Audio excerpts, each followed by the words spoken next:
আসসালামু আলাইকুম। Hello everyone, আপনারা কেমন আছেন? আশা করি অনেক ভালো আছেন। সো ইভরান, আজকে 2 দিন পরে ভিডিওতে আসলাম। সো একটা ছোটোখাটো দুর্ঘটনা হয়ে গেছে। সেটা হচ্ছে আমাদের বাসার সামনে একটা ভাঙ্গা রাস্তা। এই রাস্তাটার অনেক দিন ধরে কাজ হয় না।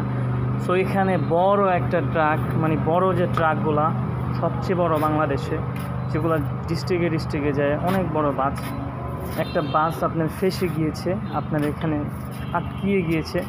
সো আমি যদি আপনাদেরকে ট্রাকটা দেখানোর চেষ্টা করি, বড় ট্রাক যেগুলোকে বলে, সো দেখানোর চেষ্টা করি। এটা বেজে গিয়েছে গাইস, আমি দেখানোর চেষ্টা করছি। গাড়িটা ফেসে গেছে। আর রাস্তাটা দেখেন কি অবস্থা, রাস্তাটা খুবই খারাপ অবস্থা। এই যে দেখেন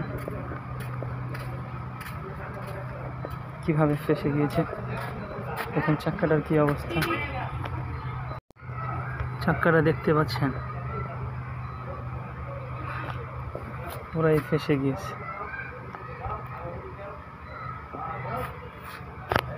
আমি যদি একটু দূর থেকে দেখানোর চেষ্টা করি, ওই যে পিছের চাক্কাটা একবারেই নিচে ফেসে গিয়েছে। এটা ওঠার কোনো উপায় খুঁজে পাওয়া যাচ্ছে না। দেখতেই পাচ্ছেন একদিকে হেলে আছে, আর এই পাশের বাম পাশের চাক্কাটা দেখেন, খুবই খারাপ অবস্থা। এতটুকু একটা রাস্তা দিয়ে এত বড় গাড়িটা কি ঢোকা ঠিক হয়েছে? আপনারা এই কমেন্টে জানাবেন। এই গাড়িটা কি এই রাস্তার জন্য গাইস? এত বড় গাড়িটা কি এই রাস্তার জন্য? আর রাস্তার কাজও চলতেছিল, এই যে হয়তো পানি থামিয়ে রাখার জন্য এটা করছে, যেহেতু ব্যাক কাদা।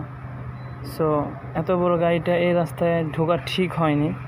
আর এই রাস্তাটা কাজ করা উচিত ছিল। সবচেয়ে বড় কথা হচ্ছে রাস্তাটা কাজ শেষ করা উচিত ছিল। শেষ না করা পর্যন্ত গাড়িটা এখানে ঢোকানো উচিত হয়নি। সো এখান দিয়ে যে মানুষ যাওয়ারও কোনো ওয়ে নেই, এতটা খারাপ অবস্থা গাইস। সো এটা খুবই খারাপ একটা জিনিস আমার কাছে মনে হলো। আর পিছের চাক্কাটা এমনভাবে বাজছে গাইস, এটা ঢোকার কোনো উপায় নেই।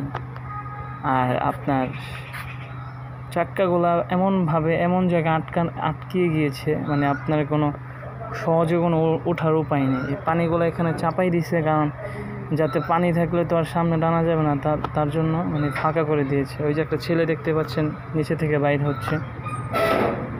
এই রাস্তা দিয়ে প্রায় এরকম আরও অনেক গাড়ি চলাচল করে, কারণ এই রাস্তার মাথায় প্রায় 2-3টা গার্মেন্টস আছে, ঠিক আছে? তো গার্মেন্টস যেহেতু আছে, আর প্রতিদিন এই রাস্তা দিয়ে হাজার মানুষ চলাফেরা করে, অনেক কষ্ট করে সাইড দিয়ে চলাফেরা করে। তো অনেক আগে এই রাস্তাটা অনেক দিন ধরেই মানে সম্পূর্ণ কাজ হচ্ছে না। এটা কাজ করা উচিত ছিল এই রাস্তাটা।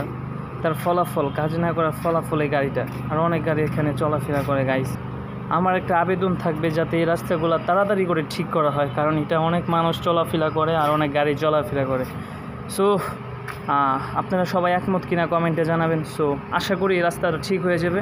যদি ঠিক না হয় তাহলে এরকম ভোগান্তি দেখতে হবে। সো এভরিওয়ান, রাস্তাটা যাতে ঠিক হয়ে যায় দোয়া করি সবাই, আর এরকম ভোগান্তি যাতে না হয়। সো ভালো থাকবেন, সুস্থ থাকবেন। আসসালামু আলাইকুম।